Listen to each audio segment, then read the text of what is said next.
बिस्मिल्लाहिर्रहमानिर्रहीम। अस्सलामु अलैकुम रब्बे ज़िदनी इल्मा। प्यारे दोस्तों, आज का मौजू शुरू करने से पहले मैं आपको एक दिलचस्प कहानी सुनाना चाहता हूँ। वो कहानी क्या है? तारिक एक शख्स है जो एक गांव में रहता है और अपने बीवी बच्चों के घरेलू शोर-ओ-गुल से बहुत परेशान है। मोहल्ले वालों के भी शोर से परेशान है। अपने दोस्त से वो बार बार तस्करा करता है, तो उसके दोस्त ने मशवरा दिया कि तुम दूसरे गांव के एक हकीम साहब के पास जाओ, वो तुम्हें उसका बेहतर इलाज बताएंगे। तारिक सुकून की तलाश में हकीम साहब के पास चला गया। हकीम साहब ने उसका मशवरा, उसके मामलात को बड़े गौर से सुना और फिर मशवरा दिया कि तुम एक काम करो, मुर्गा खरीद लो। तारिक बड़ा हैरान हुआ कि वैसे ही शोर-ओ-गुल, ऊपर से मुर्गा। बहरहाल वो मुर्गा खरीद लाया। अब एक तो बीवी बच्चों का शोर, ऊपर से मुर्गे का अजान देना, मुर्गे का इधर से उधर भागना, उसके पीछे बच्चों का भागना, मुर्गे को पकड़ना, शोर तो और बढ़ गया। तारिक परेशान हो गया। कुछ दिनों के बाद, क्योंकि हकीम साहब ने बुलाया था, दोबारा गया। हकीम साहब ने बिगड़ते हुए मामले को गौर से सुना और कहा कि अब एक काम करो, एक कुत्ता भी खरीद लो। तारिक का दिल चाहा कि वह हकीम साहब से कहे कि हकीम साहब, ये कैसा मशवरा है? ये तो मजीद परेशान कर देने वाली बात है, सुकून गारत कर देने वाली बात है। बहरहाल वो कुत्ता भी खरीद लाया।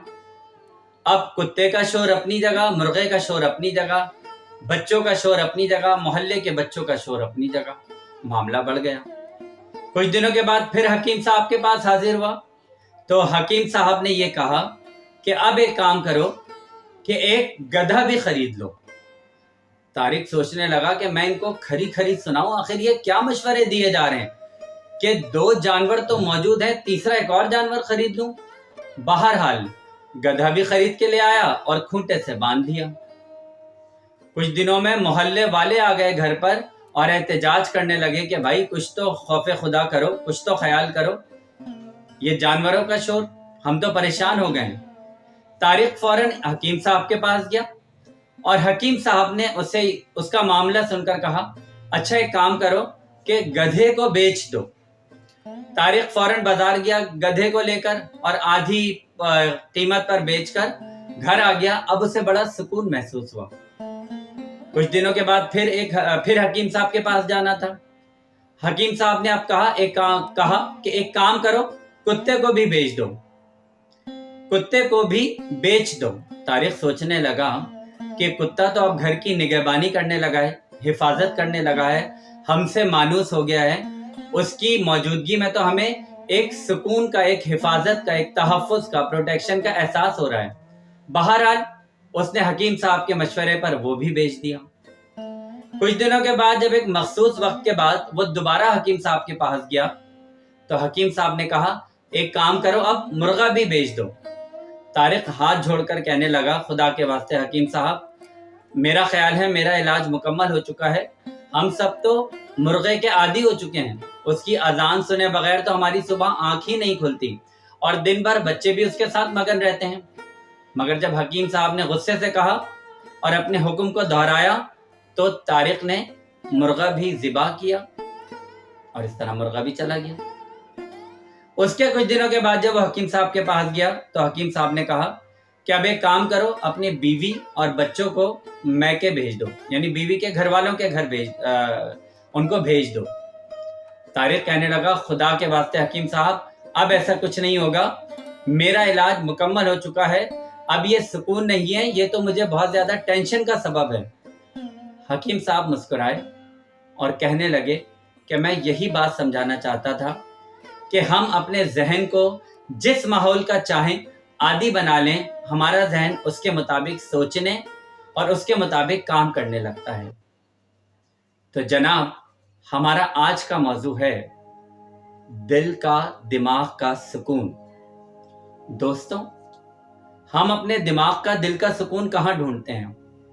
कोई पिकनिक पर चला जाता है, कोई सैरो तफरी पर चला जाता है, कोई मुख्तलिफ किस्म के खेल कूद में मगन हो जाता है, कोई अपना पसंदीदा म्यूजिक सुनने लग जाता है, कोई खेल कूद में लग जाता है, कोई किसी नशे का आदी हो जाता है, कोई फिल्में देखना शुरू हो जाता है।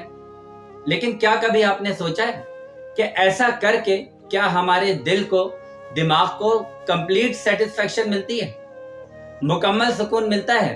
अगरचे टेम्परेरी यानी आर्जी तौर पर तो हमें थोड़ा बहुत सुकून मिल जाता है, लेकिन दर हकीकत हम पहले से ज्यादा बेचैन हो जाते हैं। ऐसा क्यों है? इसका जवाब कुरान पाक में अल्लाह तबारक व तआला ने दिया है। सूरह राद आयत नंबर 28 में अल्लाह फरमाता है, सुन लो, अल्लाह के ही जिक्र में दिलों का चैन है। तो दोस्तों, अल्लाह का जिक्र अपनी आदत बना लो, जुबान के जरिए भी, इबादत के जरिए भी और अपने अमाल के जरिए भी हमेशा सुकून में रहोगे। तुम्हारे दिल का, दिमाग का सुकून अल्लाह के जिक्र में है। अपने आप को हसद से बचा लो, जेलिसी से बचा लो, गुरूर और तकब्बुर से बचा लो, और इसके साथ साथ एक और अहम काम शुरू कर दो, वो ये है कि अल्लाह की मखलूक की खिदमत करना शुरू कर दो। जितने तुम्हारे वसाइल हैं, रिसोर्सेज हैं, जो अल्लाह ने तुम्हें सलाहियतें दी हैं, अपने फारिग वक्त में उससे दूसरे इंसानों की, दूसरी मखलूकात की, क्रिएचर्स की खिदमत करना शुरू कर दो। तुम्हारे दिल में हर वक्त, तुम्हारे दिमाग में हर वक्त सुकून की वेव्स, लहरें बहना शुरू हो जाएंगी। करो मेहरबानी तुम अहले ज़मीं पर, खुदा मेहरबान होगा अर्शे बरी पर। अपना बहुत ख्याल रखिएगा। उम्मीद है आपको आज की वीडियो पसंद आई होगी। दुआ में याद रखिएगा। इस वीडियो को लाइक जरूर करिएगा और मेरे चैनल को सब्सक्राइब जरूर करिएगा। अल्लाह हाफिज।